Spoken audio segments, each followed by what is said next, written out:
E o Túlio tem uma apuração justamente sobre a reunião que o presidente Lula fez com ministros hoje em Brasília, aí para discutir a CPMI do INSS, Túlio. É isso. O governo entendeu que não adianta dar murro em ponta de faca, que é preciso saber jogar o jogo. E isso foi levado para o presidente Lula pela ministra de Relações Institucionais, a Gleisi Hoffmann. Ela, ontem à noite, esteve com Davi Alcolumbre, presidente do Senado, presidente do Congresso.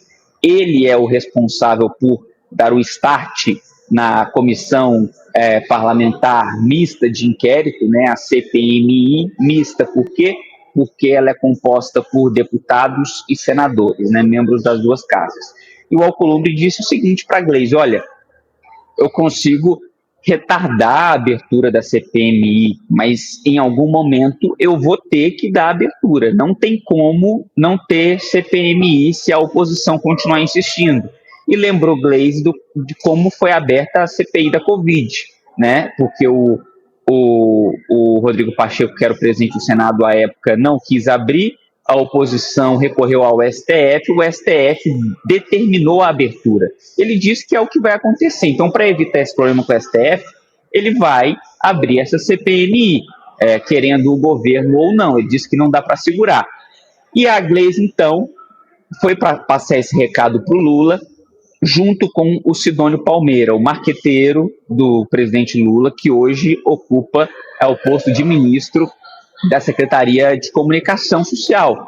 E o Sidônio, que trabalha com a imagem do governo, disse para a Gleisi também, segundo fontes que participaram do encontro: olha, não fica bom para a imagem do governo se colocar contra uma investigação que vai atuar numa fraude contra pessoas vulneráveis, contra idosos pobres, contra pessoas que muitas vezes recebem um salário mínimo. Para a imagem do governo, isso é desgastante. Então, o governo que não queria uma CPMI, a partir de agora, muda de postura.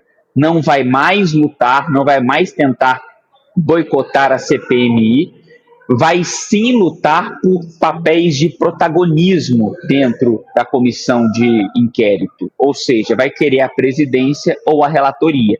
E não precisa nem ser do PT. O nome preferido para a relatoria é da Tabata Amaral, deputada federal pelo estado de São Paulo, pelo PSB, e agora essa vai ser a tônica do governo dentro da Câmara, principalmente porque no Senado já há um entendimento que a CPMI vai rolar. A Gleisi já convocou, né, os parlamentares do PT para uma reunião na próxima terça-feira, e tudo indica que deve sim ter CPMI, e cada um vai apostar numa força, né? Vai ser uma disputa de narrativas.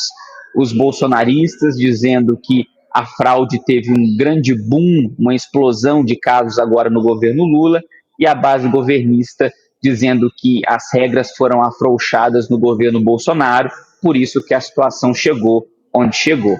Então vamos acompanhar os próximos capítulos, viu, Renan e Frumento? Vamos acompanhar. Inclusive, a gente estava comentando aqui no estúdio, Frumento e eu, sobre algumas avaliações feitas sobre o desempenho do ministro da Previdência na audiência do Senado nessa semana, que teria surpreendido o governo.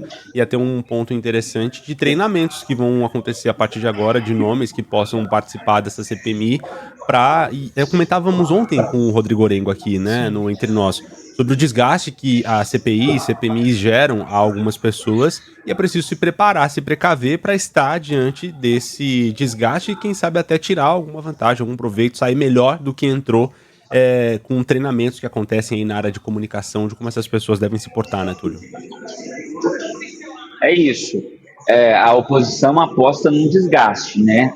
Quer esticar essa CPMI a fim de levar ela adiante num período aí próximo das eleições, para ver se isso tem algum reflexo no ano que vem, né? Eleição presidencial do ano que vem.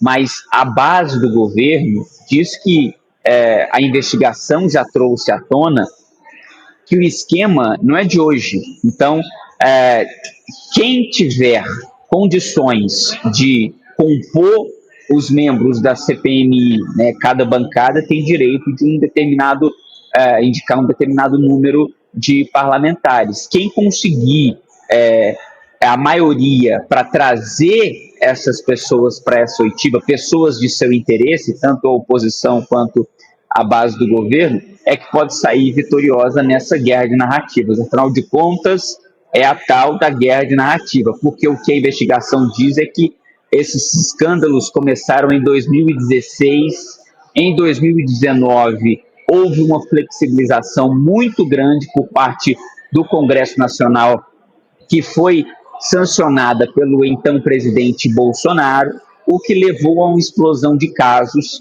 em 2023 e 2024, quando Lupe já era ministro indicado por Lula, e Lupe havia indicado o presidente do INSS.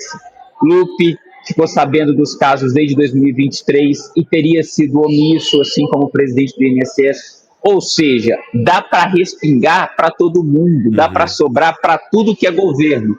Vai depender quem vai ter a maior condição de sustentar a sua narrativa. Eu digo no sentido não de desvendar a verdade, porque no fim das contas a gente sabe que eles querem impor um modo de pensar. Então vai depender de quem vai conseguir fazer isso melhor dentro dessa comissão.